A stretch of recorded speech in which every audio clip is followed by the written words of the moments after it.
Welcome to Charter Local Edition. I'm Tracy Young. On average, a California college graduate student incurred over $23,000 worth of debt in order to earn their degree. But joining us to talk about a program that matches businesses along with graduates is the Associate Director of Cal Poly Pomona's Career Center, Michael Marinoff. Nice to have you with us. Thank you for having me, Tracy. You know, when I was reading those numbers, I was kind of Googling around and saying, you know, how much debt?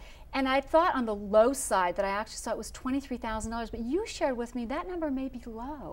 It may be low and it may be climbing, again, as we're seeing more cutbacks with this economic circumstance and more difficulty getting into school and more difficulty getting classes. It could take a little bit longer. And maybe your parents can't help you out as much as they used to. And that's also the second half of the equation, is that that support is no longer where it used to be in that regard. So speak for me a moment about the students at Cal Poly Pomona. I mean, I understand that a lot of them are first-time college graduates and they're so excited to be in school, but that also means they have to pay off that debt. We have a very interesting and unique student body. I'll tell you, the learning by doing theory and the hands-on philosophy has brought some very motivated individuals, and we do have a lot of first-generation students that come with the impact that they know that they're going to get their education specifically to get their career and their station in life. So we have a very motivated student body. And what do we always tell people? Go to college, because if you go to college, that's your ticket to a great life. And you look at the unemployment rate, if those who get a bachelor's degree or greater, it's at least half of what it is for those who don't graduate.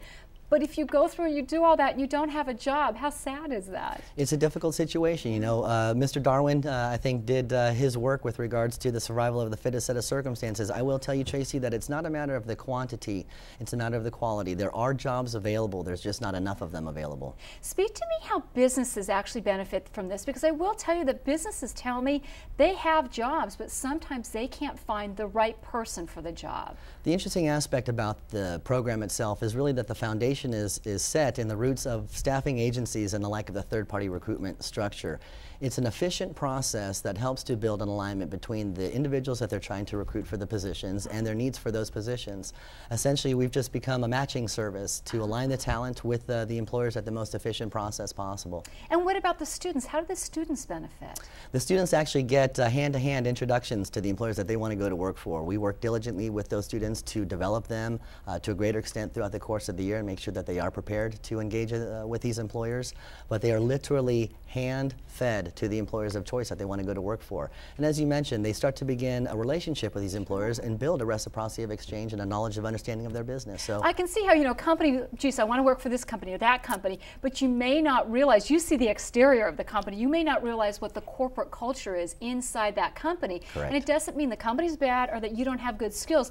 It's just not, you called yourself a matchmaker. It just may not be a match. Exactly right. And we've had that happen. We've had students that have had their hearts set on specific organizations because they come in for a selected interest and realize that's not quite the entity, maybe because of the size or the culture, but they recognize that and can shift their direction. But better to shift in the beginning than to get in. I mean, for both the student and for the business to get in there and find out it doesn't work. I think many of us know that all too well. If you've been working in the world for a while. So you guys actually pair these two together and they have a chance to kind of get to know each other. Correct. That's so before exactly right. a final offer is made for a permanent position, both entities have had a chance to get to know one another. That's exactly right. And then those students also work to disseminate those employers to other students on campus. And so they introduce them to like students of study. So if they're not the fit for the position or they don't particularly want it, they can help encourage others and align those to get the positions. And this is the first year for this Career Center, and your success rate is? Well, we've had the Career Center up and running ever since, but the first year for the program, and I'll tell you that success rate is just about 100% for all of the students that are involved in this liaison and partnership program. And having been in staffing and human resources for the last 10 years in Southern California,